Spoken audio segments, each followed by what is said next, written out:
अरे काढ़े ले ही मंचल ये राजा अपनी रे पुतारिया काढ़े ही मंचल राजा अपनी हो पुतारिया लाले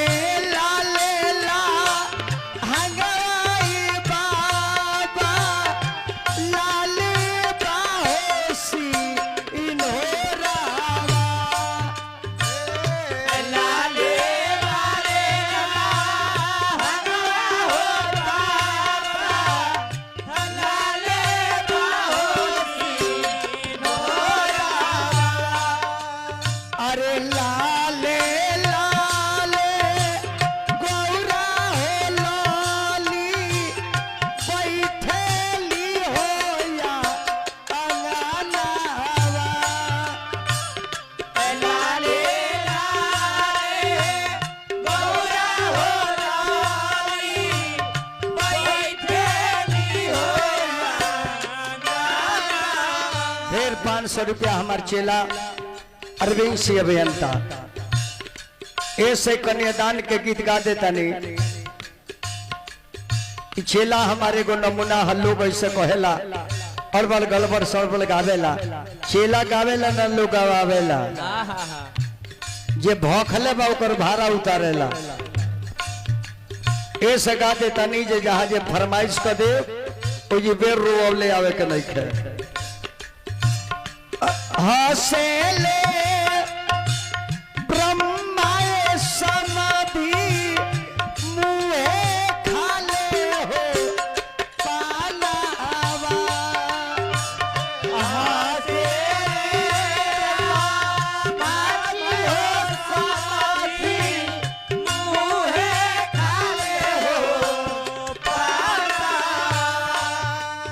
अरे कावाना पिजारा रखनी समाधि ऐसन सुंदर हो धियावा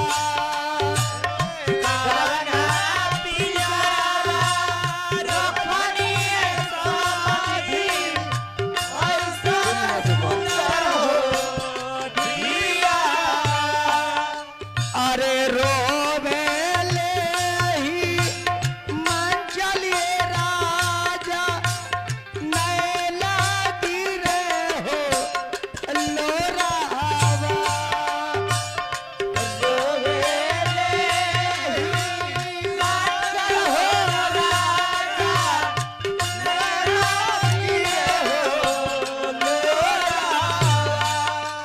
अरे हमारा गो उड़ाई बेटी आखी तेरे पुतारिया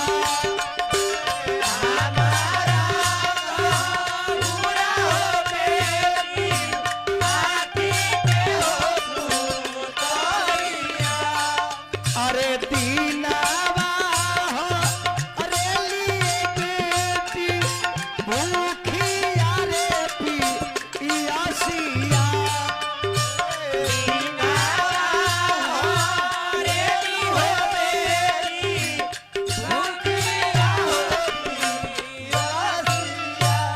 रतिया हो अरे हो बेटी बाबा राखी हो नीदिया उठी भसुर जी रंजीत भाई ताक पात लेके कौन थान ताक पात गर्दन में पहिराई आ दही के चनन करी दही के एगो टीका कर दी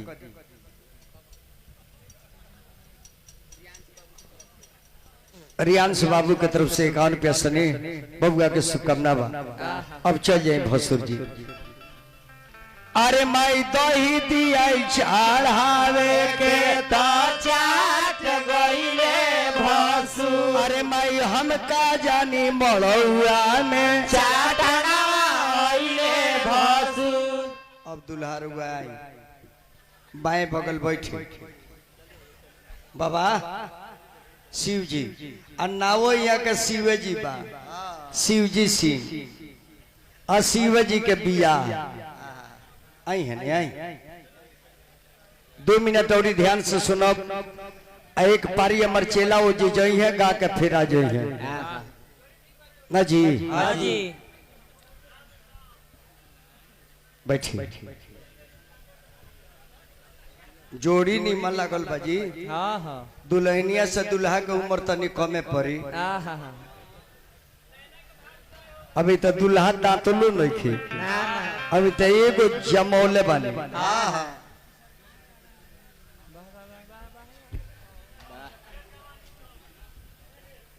सब कलाकार के पुरस्कार चेला अरविंद कुमार सिंह अभियंता और सोनो सिंह साधु लौंगा के माध्यम से सोनू बाबू हमारे चेला के तरफ से हजारों हजार के स्नेह चेला के बहुत बहुत शुभकामना। यही जी लड़की के बाप अपना बेटी के जंघा पर बैठावेला ये कन्यादान के लिए 2 मिनट ध्यान दी। लड़की रो के कहले कि पापा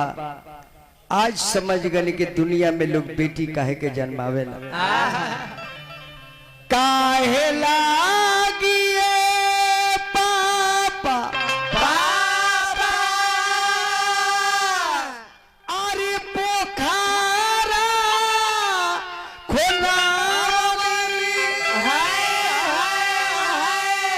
अरे काहे के बनावले बानी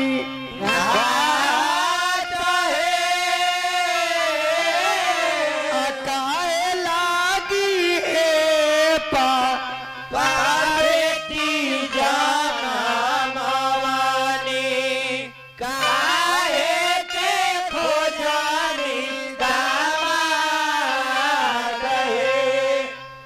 तब एगो औरत औरी गीत गावली सन लड़किया कहेले फिर हमारा चेला अरविंद से अभियंता 500 हार्दिक अभिनंदन शुभकामना बा खूब बाबुल हमर बनो रहो जल्दी एक ताल गा के बन क के पूर्णावती क के विदाई न खाली लेबे के बा गावे के थोड़ी बा विदाई लेबे के बा। सोनू सिंह हमर चेला रहिए सोनू सिंह साधु लौंगा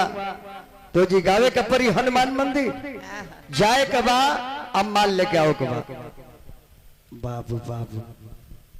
का चेला है लड़का भइला खियोली है ना काथी के पीढ़ाइया पापा हो बैठल बानी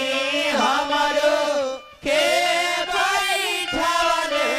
बानी हमरो के बैठले बानी हे काथी के कर देवा पापा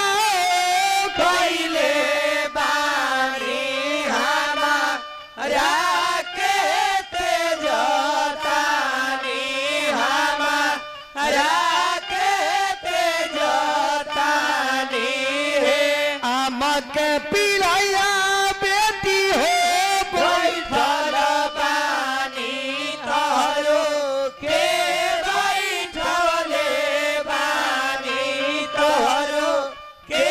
बैठले बानी हे पत्थर के छतिया बेटी हो कैले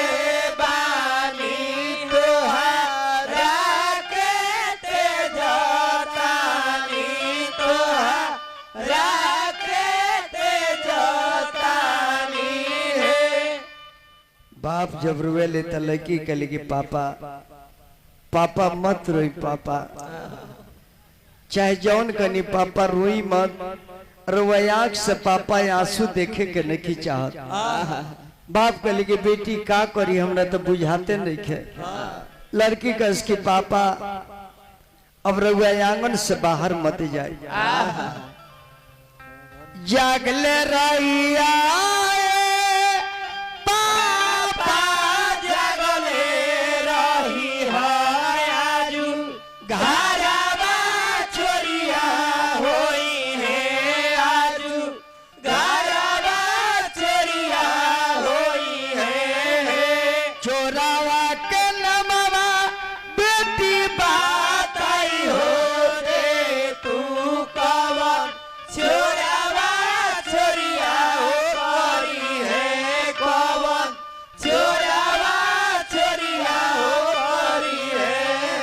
चोरावा के नमवा महादेव चोरावा उहे चोरावा चोरिया करी है उहे चोरावा चोरिया करी है।